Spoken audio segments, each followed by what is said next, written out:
épocas de mi vida. La recuerdo con mucho amor porque en ese momento estamos próximos a festejar el Día del Niño y tú, si recuerdas tu infancia, te darás cuenta que pasaban problemas con la gente adulta quizás, pero no te dabas cuenta, tú seguías jugando. Quizás tú caías y te levantabas y no pasaba nada. Tu gozo seguía permanente en ti. Entonces, yo nací en 1991 y esa época fue una de las décadas más hermosas que se han podido ver, la época de los 90s. ¿Alguien se acuerda cuál fue su época favorita? Quizás los 70s, quizás los 80s. ¿Se acuerdan? ¿Sí se acuerdan? Sí, amén. ¿Se acuerdan de la moda con la que usualmente salían? ¿Se acuerdan los peinados? ¿Se acuerdan la ropa que vestían? ¿Se acuerdan la cultura? ¿Sí? Ok. En la época de los 90s me marcó mucho porque no solamente la cultura y la moda fueron parte de mi vida, sino la música. Yo me considero un melómano y melómano no significa una persona que le gusten los melones. Significa una persona que le encanta la música, que se apasiona por la música, no a tal grado de ser un músico, pero me encantaba la música que en ese momento se escuchaba. ¿Se acuerda usted de algún grupo en especial? No se preocupe, levante la mano, Dios ya nos libró de ese pecado, ¿verdad? En los 70s la música disco, Saturday Night, Earth, Wind and Fire, todos esos grupos de la música disco. En los 80s quizás el rock. Aquí hay damitas que les encantaba Flans. ¿No se acuerdan de Flans? Ok, perfecto. ¿Qué tal Menudo? Y eso, no se preocupen, levante, ya Dios nos liberó de esos pecados, no se preocupen. Súbete a mi moto, ¿verdad? Y ahí ibas con el novio y con el pelo suelto, ¿verdad? Pero bueno, era tal la música de nuestras épocas que la llegamos a hacer parte de nuestra vida, y no solamente eso, sino la pusimos como un modelo. Yo te voy a compartir, yo tenía varios grupos con los cuales me identificaba mucho, pero uno de ellos realmente selló mi niñez. Tuve una cómplice en México, una prima que le mando muchos saludos, güera, si me estás escuchando, esto te va a hacer recordar, la cual era unos años mayor que yo, y vivimos gran parte de la infancia y de la juventud muy cerca. Ella era fanática de los Backstreet Boys. ¡Woo! Los Backstreet Boys marcaron una tendencia tal que, bueno, nosotros nos creíamos fanáticos únicos, no había fanáticos como nosotros. Me acuerdo perfecto que cada jueves en México hay un tianguis de sobre ruedas donde había gente que se ponía a vender discos. Nosotros comprábamos los discos, nosotros comprábamos los pósters también, y ya creíamos que por eso éramos los fanáticos más impresionantes que ese grupo tenía. Estábamos locos por la música de estos jóvenes y comenzamos a escuchar este grupo y nos creíamos los más increíbles fanáticos. Como nosotros no había ninguno, ¿verdad? Ahora, fueron de gran influencia y no veíamos a nadie a nuestro alrededor con tanta pasión y sentimiento y emoción por ellos más que nosotros. Ellos eran originarios de Orlando, Florida. Imagínate, o sea, ellos de Orlando, Florida, nosotros en México. Y no solamente empezamos a tener esta emoción por ellos, empezamos a hacerlos, como te decía, parte de nuestro modelo de vida, ¿verdad? Pero, ¿qué crees? Que no teníamos una relación personal con ellos. Ellos no nos conocían. Bueno, de hecho hasta la fecha no nos conocen, no saben ni quiénes somos, ¿verdad? Entonces, creíamos que por haber tenido, cierto acercamiento a ellos a través de su música, los conocíamos demasiado. Creíamos que nuestra emoción era suficiente para saber algo de ellos, pero no teníamos una relación personal. Lo mismo pasa en nuestra relación con Cristo. Podemos involucrar nuestros sentimientos y pensar de alguna manera que por llevar tiempo escuchando la palabra o asistiendo a la iglesia conocemos a Dios, pero solamente estamos siguiéndolo a distancia. Ese es el mensaje del día de hoy. Y quiero que nos enfoquemos principalmente en este versículo, en el 54. Por eso les decía que subrayaran esa palabra, distancia. Pedro lo siguió a distancia. Ahora, antes de comenzar, quiero compartirte algo de la vida de nuestro personaje, que sin duda todos conocemos a Pedro, amén. Todos conocemos quién era Pedro, todos conocíamos su pasión por Cristo, todos conocíamos que fue uno de los discípulos, de los primeros discípulos que Jesús escogió para cumplir sus propósitos. Pedro, también llamado Simón, fue un rudo y sencillo pescador del lago de Genezaret que vivía con su mujer y su suegra en la aldea de Betsaida, en la región de Galilea. Pedro, junto con su hermano Andrés y sus amigos Santiago el mayor y Juan el discípulo amado, se encontraron entre los primeros apóstoles de Jesucristo, quien le cambió el nombre por Pedro. Libro de Juan capítulo 1 versículo 42 dice: y mirándolo Jesús dijo: tú eres Simón, hijo de Jonás, tú serás llamado Cefas, que quiere decir Pedro. Cefas viene del griego de la palabra piedra o roca. Ahora, ¿qué era lo que había en la vida y el trabajo de un simple pescador que Jesús nos está revelando en la escogencia de Pedro como el primero de sus seguidores? Primero, era un pecador. Como tú y como yo, él era un pecador. Y eso no es una cualidad de la cual presumir. Segundo, y aquí es donde a mí me impacta mucho cómo desde antes de escogerlo, Jesús y Dios ya tenía preparado lo que quería hacer con él. La verdadera naturaleza de un pescador es proporcionar comida a otros. El pescado da sustento. Esto me impacta mucho porque Jesús sabía que el sustento del día de hoy, sobre quién iba a fundar la iglesia. Y ese es el sustento que ahora tenemos nosotros para poder congregarnos, para poder compartir su palabra. El pescado da sustento. Y yo a lo mejor lo estoy mal enfocando, pero el pescado que nos da sustento y la nutrición que tenemos el día de hoy es nuestra palabra, es la Biblia. Se necesita mucha gallardía y valor para adentrarse en las profundidades del mar a la hora que sea, en oscuridad. Nadie puede trabajar en este oficio, no cualquier persona puede hacer este oficio. Y sin duda alguna Pedro tenía esa gallardía, atrevimiento, era muy rudo y en ocasiones hasta temperamental.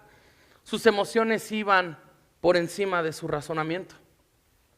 En otras palabras, el carácter de Pedro era muy emocional, impulsivo y en ocasiones hasta violento.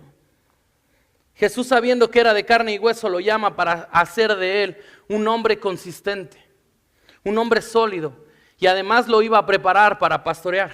He aquí el proyecto para nuestras vidas de parte de Dios. No quiere decir que todo el mundo vamos a ser pastores. Dios a cada uno de nosotros nos ha dotado con dones y talentos especiales para cumplir su misión. Jeremías 29:11 dice: pues yo sé los planes que tengo para ustedes, dice el Señor, son planes para lo bueno y no para lo malo, para darles un futuro y una esperanza. Eso es lo que Dios quería hacer con Pedro, darle un futuro y una esperanza. En otras palabras, yo lo pudiera describir como que Dios es el arquitecto y nuestra vida es el plano. Pero el arquitecto no puede comenzar una obra sin antes ver el terreno donde construirá. Si hay basura que está estorbando, la tiene que remover, tiene que tirarla, aplanar y comenzar a echar el cimiento. Eso mismo tenía que hacer con Pedro. Y es algo que no nos gusta a ninguno de nosotros, ni disfrutamos tampoco, cuando Dios trata con nuestra naturaleza de pecado. Cuando venimos a Cristo es increíble cómo Él va transformando ciertos aspectos de nuestra vida. Pero Dios nuestro Señor no es un Dios de ciertas cosas. Dios no es un Dios de a medias. Dios no te va a dar algo y te lo va a dar incompleto. Él va a hacer la obra desde cero. Él va a derribar todo lo que se interponga entre nosotros y Él. Cuando nos acercamos confiadamente al trono de su gracia, caminamos con Él de cerca y todas las cosas son hechas nuevas. No hay forma de regresar al pasado. Por más que queramos, por más que quieras regresar, no puedes regresar. Dios va a obrar en tu presente y darte un mejor futuro. La pregunta aquí es, ¿qué tan dispuesto estás para que Dios transforme tu vida? ¿Qué tan dispuestos estamos el día de hoy para que Dios transforme nuestra vida? Sin lugar a duda, uno de los momentos más amargos en la vida de Pedro fue la negación. Y de esto tenemos que aprender a todos, porque seguir a Jesús a la distancia nunca va a ser una buena opción. nos va a traer consecuencias terribles y a la vez vamos a conocer que en situaciones difíciles es cuando sale nuestro verdadero yo a la luz. Lo que podemos ver en este pasaje es cómo pudo llegar al punto de negar a su maestro. Entró en pánico, mintió, no supo cómo responder. Ese era el verdadero Pedro. Ese era el verdadero Pedro. Cabe mencionar que estaba armado. ¿Se acuerdan cuando le cortó de tajo la oreja? Y ahora, qué increíble es que enfrente de Jesús sacó la espada y sí la pudo usar, pero cuando estuvo solo no sacó el arma. ¿Por qué? Jesús le estaba dando un valor y él, a través de sus emociones y de sus sentimientos, quería demostrar algo que no era, que sí era realmente.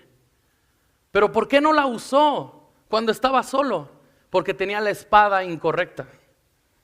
Porque la espada que tenía era de metal y no eran las palabras de Jesús, lo que tenemos ahora. Entonces, como creyentes podemos tener una emoción por conocer a Dios, podemos sentir bonito en la alabanza y venga Mike, dale más duro, tu amor me envuelve, vamos Mike. Pero eso no nos va a llevar a ningún lado.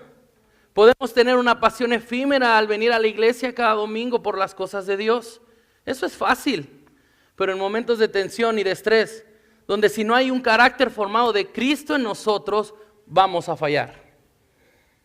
Y sobre todo nos aleja mucho más del plan que Dios realmente quiere para nosotros. En estos pasajes, vamos a ver 3 cosas que podemos perder si seguimos a Jesús a la distancia. Número 1, vamos a perder intimidad. Después del arresto, ya mencionamos que Pedro lo seguía a distancia. Ahora viene en el versículo 55, encendieron un fuego en medio del patio y se sentaron alrededor. Pedro se sentó con ellos. Una sierva vio a Pedro ahí y lo pudo ver por la luz del fuego, lo miró muy de cerca y dijo, este hombre también estaba con él. Pedro negó, mujer, yo no lo conozco. Vemos en estos 3 pasajes que hay un grupo de personas que enciende un fuego. Cuando tú dejas tu intimidad con Dios, ¿en qué fuego te calientas? ¿En dónde te estás refugiando? ¿Estás yendo a esos lugares en internet donde no debes de buscar? ¿Te juntas con personas que sabes que no te van a llevar a la verdad, sino todo lo contrario? Notemos en este pasaje que la sierva lo identifica y la palabra clave aquí es, este hombre también estaba con él. Cuando aceptamos a Jesucristo, venimos a ser parte de Él y Él es parte de nosotros. Nos identificamos con Él, pero Pedro respondió, mujer, yo no lo conozco, cuando pasó 3 años de su vida con Él. El día de hoy es como si conoces al pastor Leo por años y has estado con el pastor Leo conviviendo y vas a los picnics, que por cierto va a haber uno próximamente, no se lo pierdan. Vienes a la iglesia, lo conoces de tal manera y de repente te lo cruzas por la calle y te dicen, oye, ¿tú estabas en esa iglesia con ese pastor? Yo no lo conozco. ¡Auch! Cuando yo escribí esto a mí me dolió también. Hoy tú y yo quizás con nuestras palabras no negamos directamente. Hoy la mayoría de nosotros lo hemos hecho simplemente con nuestras acciones. Nuestra manera de vivir porta un mensaje mayor que el que podríamos comunicar con nuestros labios. Y que cuando proclamamos que somos hijos de Dios, pero a la luz de los días no vivimos como tal, hay un grandísimo desbalance espiritual. Y eso es preocupante. Eso es muy preocupante porque nos puede llevar a hacer cosas que no debemos de hacer. Nos puede llevar a lugares de donde Dios ya nos ha sacado. Nos puede llevar a situaciones donde Dios ya nos ha rescatado. Primera de Juan, capítulo 1, versículo 6 dice, si decimos que tenemos comunión con Él y andamos en tinieblas, mentimos y no practicamos la verdad. Si hay una manera en que podemos mostrar que somos verdaderos creyentes, está en este verso que dice, practicando la verdad. De otra manera nos estamos engañando y no estamos nos estamos contando una historia de falsedad a nosotros mismos. Podemos engañar a cualquier persona, podemos engañar a cualquiera que está allá afuera y no necesariamente aquí. Podemos mostrar una cara hermosa en este lugar, pero a nosotros mismos nos estamos engañando. Número 2, cuando decidimos seguir a Jesús a la distancia, podemos perder identidad. Notemos ahora en el versículo 58, un poco más tarde, alguien vio a Pedro y dijo: tú también eres de ellos. Pero Pedro dijo: no, hombre, no lo soy. Podemos ver claramente que ahora no solamente una mujer, la sierva del sumo sacerdote, lo identifica, sino hay una persona más que ahora lo está identificando. Y no solamente lo identifica con Cristo, ahora lo identifica con el grupo de personas que seguían a Jesucristo. Veamos que le dice el hombre que lo señala: tú también eres de ellos. En nuestros días no necesariamente dejamos de identificarnos con nuestra iglesia fuera de estas 4 paredes. Hoy negamos que somos parte de este grupo o de cualquier iglesia o grupo cristiano cuando no vivimos bajo autoridad. Cuando no vivimos bajo autoridad perdemos identidad y nuestra prioridad ahora, en vez de amar, pasa a ser sabotear el trabajo que hacen los demás. Dejamos de amar a los demás cuando yo no vivo honrando a Dios, bajo autoridad de Dios, cuando yo no vivo bajo autoridad de mi pastor, yo empiezo a perder identidad en Cristo. Yo no sé quién soy. Es claro el pasaje que la gente que lo identificaba, que la gente que ya lo había visto con Cristo, y no solamente con Cristo, sino con el grupo que lo acompañaba, sabía realmente quién era Pedro. Lo habían visto, ya sabían quién era. Es triste y muy desastroso que la gente sabe quiénes somos y muchas veces nosotros no sabemos ni quiénes somos. ¿En qué círculo estamos? Nos dejamos de identificar. Y esto obviamente es una de las consecuencias que trae el seguir a Jesús a la distancia. Ahora, número 3. Perdemos no solamente intimidad, identidad, ahora perdemos integridad. Versículo 59. Pero casi una hora y otro insistió: es verdad, este hombre estaba con él, es de Galilea. Aquí me llama mucho la atención porque dice pasó casi una hora. Cuando dice pasó una hora nos está hablando de nuestro tiempo. Cuanto más tiempo pases fuera de Cristo, más daño atraes a tu vida. ¿Cómo sabían que era de Galilea? Tenía un acento especial. Ellos sabían realmente que no era de ellos, era Galileo, venía de una aldea especial.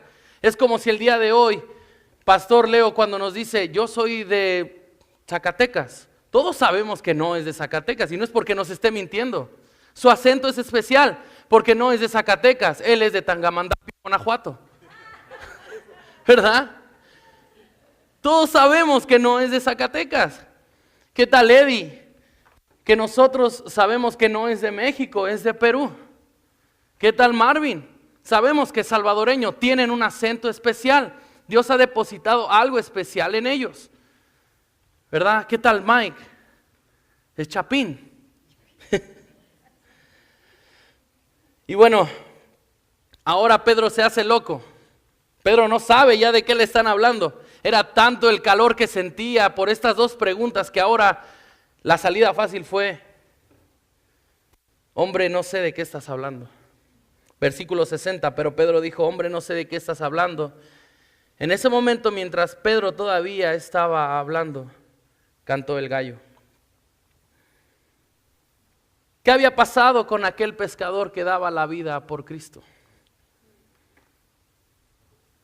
Que lo seguiría hasta la cárcel y hasta la muerte si fuera posible, y que jamás lo negaría. Estaba claro que era un seguidor a distancia y que su cuerpo y sus emociones estaban más cerca de Jesús que su corazón. Podemos ver un Pedro que no era tan autosuficiente como él pensaba, que no era tan veraz como él creía, que no era tan valiente como él se sentía. Y eso nos puede pasar a cualquiera de nosotros. por seguir a Jesús a la distancia. Y aquí viene algo que realmente es impactante. Algo que por mucho tiempo nosotros damos por sentado. Versículo 61. Entonces vuelto el Señor miró a Pedro, y Pedro se acordó de la palabra del Señor que le había dicho. Aquí tenemos otra lección muy grande, algo sumamente inexplicable. Nos volvemos a encontrar con la mirada de Jesús. Volvemos una vez más a ver esa mirada. Y yo no me imagino en ese momento cuando Jesús ya había anticipado lo que iba a pasar. Jesús ya lo había profetizado. Ahora, en otros evangelios como en el de Marcos, dice que Jesús estaba arriba en un segundo piso y Pedro estaba abajo. Cuando baja Jesús y lo vuelve a ver, yo no me imagino la mirada de Jesús, lo que transmitió esa mirada. Y esa mirada no fue de condenación. Me imagino que esa mirada no fue ni de odio tampoco en absoluto. Fue una mirada de compasión. Jesús era la compasión andando, diciéndole a Pedro, ¿te das cuenta, Pedro? ¿Te das cuenta quién eres? Y esto es importante, saber quiénes somos con Cristo, pero también quiénes somos sin Cristo. Es importante saberlo, porque si no, no llegamos a confrontar a nuestro verdadero yo, no llegamos a confrontar a nuestra persona para volvernos dependientes de Cristo y no dependientes de nosotros. Aprendemos también que tenemos que escuchar las palabras de Dios antes de que sea esto un desastre. Escuchemos la palabra de Dios antes y no después de que suceda una catástrofe. La segunda pregunta que esa mirada transmitió, yo creo que fue, ¿entiendes lo que necesitas de mí? ¿Estás entendiendo que tu autosuficiencia no te va a llevar muy lejos?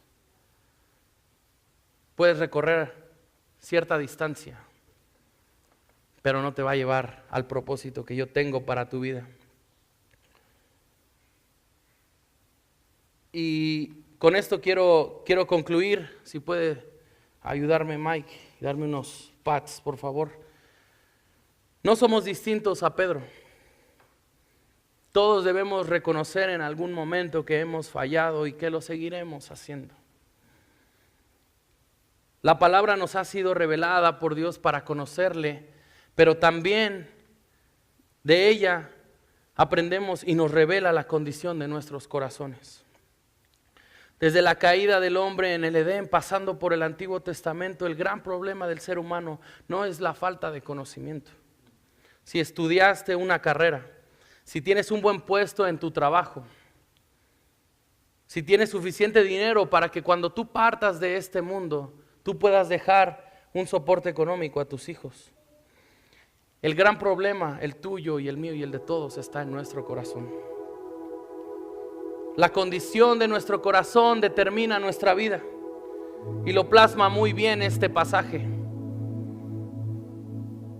Hipócritas, bien profetizó de vosotros Isaías, como está escrito: este pueblo de labios me honra, mas su corazón está lejos de mí.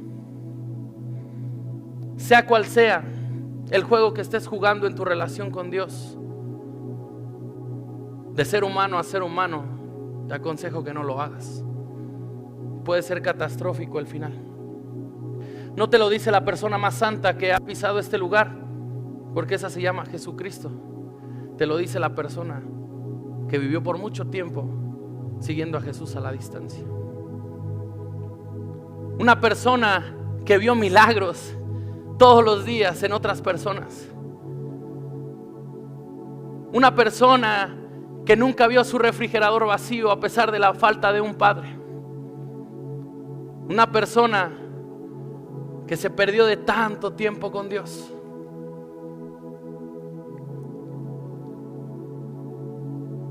No había nada que pudiéramos hacer para acercarnos a Dios.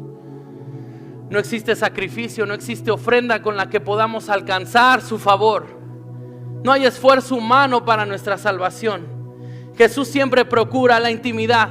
Nos devuelve una identidad para caminar en integridad. Ese es el Dios que tenemos. Ese es en el Dios que confiamos. Que cuando levantamos nuestras manos y nos rendimos completamente a Él, Él nos devuelve una identidad perdida y nos hace caminar ahora con integridad para su propósito, no más para el nuestro, es por Él y para Él que vivimos ahora. Efesios 2, 12 y 13 dice: en aquel tiempo estabais sin Cristo, alejados de la ciudadanía de Israel y ajenos a los pactos de la promesa, sin esperanza y sin Dios en el mundo. Así vivíamos nosotros. Pero ahora en Cristo Jesús, vosotros que en otro tiempo estabais lejos, habéis sido hechos cercanos por la sangre de Cristo. Otra vez la distancia. Jesús lo volvió a hacer. Dios cumplió su promesa. Cortó la distancia. Es solamente a través de la sangre de Jesucristo derramada en la cruz del Calvario donde se consumó todo. Dios a través de su Hijo acortó la distancia que nuestro pecado puso entre Dios y nosotros. No hay otro mediador. Es solo a través de su nombre en quien podemos tener una restauración. Él se encuentra permanente en nosotros y se relaciona activamente todos los días. Cuando hemos entendido su gracia, nos sentamos a la mesa a escuchar su palabra, y cuando se impregna en nuestro corazón y la llevamos a nuestro diario vivir. En términos médicos, el corazón es el encargado de bombear la sangre a todo el cuerpo, pero la sangre que cargamos está infectada. Es por eso que Él promete una restauración desde el interior. Su amor es inexplicable, nunca alcanzaremos a comprender el ancho, lo profundo y lo inagotable de su amor. Al igual que su gracia implacable, la que viene como una ola del mar que no se cansa de llegar una y otra vez. Porque Dios no solamente promete quitar tus pecados, Él va a restaurar la obra en tu vida desde cero. Y me encanta porque nos compara mucho con el pueblo de Israel en su necedad, en buscar otros ídolos, en buscar otras maneras de llegar a Dios. Y tuvo que levantar a hombres como Isaías, como Jeremías. Y en especial nos está hablando de una transformación. Ezequiel plasma en el capítulo 35, versículos 25 y 26. 25 y 26. Entonces le rociaré con agua pura y quedarán limpios.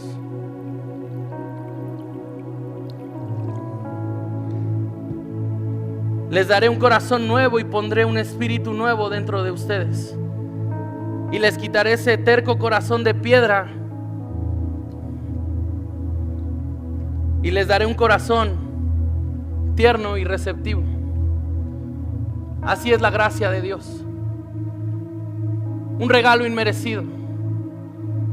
Algo que ni tú ni yo podíamos cubrir con ninguna ofrenda. Algo que tampoco los mandamientos, si los seguíamos al pie de la letra, no lo íbamos a lograr. Es solamente a través de su gracia que podemos acercarnos confiadamente, y Él pone su corazón dentro de nosotros. ¿Qué corazón está latiendo dentro de ti esta tarde? Un corazón tierno y receptivo, donde te acercas a su gracia y tú te equivocas y Él aquí está. Y tú fallas y una vez Él te dice: aquí está. Tu corazón es tierno y receptivo porque yo habito dentro de Él. Tu corazón es tierno y receptivo porque no importa cuánto falles, mi gracia es suficiente para ti. Ese es el corazón de Dios.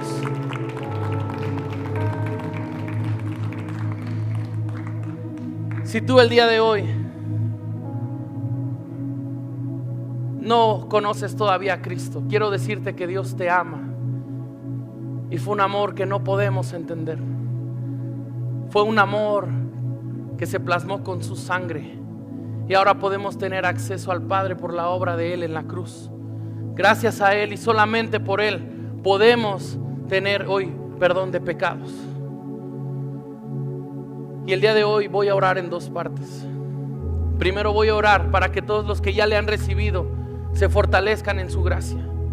Nos fortalezcamos en la gracia, nos fortalezcamos en la fe como hermanos en Cristo, porque pasamos a ser parte de su familia. Y número dos, voy a orar por aquellas personas que no lo han conocido. Si estás aquí esta tarde y no lo has conocido, hoy es tu oportunidad. Yo solamente te voy a guiar en una oración, también para las personas que nos ven a través de los medios sociales. Vamos a dar gracias. Señor Jesús, gracias por tu palabra, que es nuestro manual de vida. Gracias por habernos adoptado, Señor, porque no te importó dejar a las 99.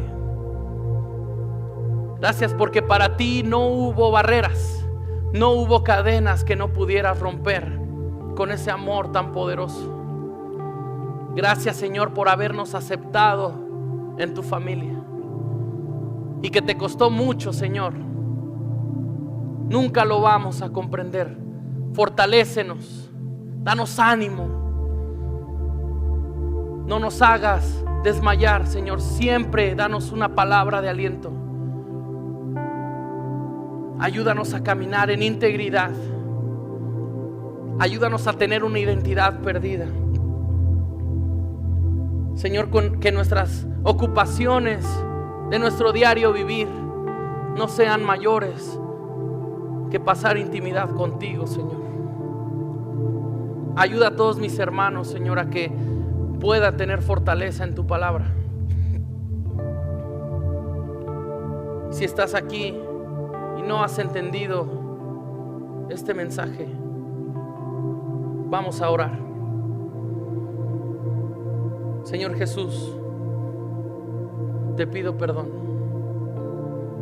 Pido perdón porque me he alejado, porque la distancia que había entre tú y yo se llama pecado.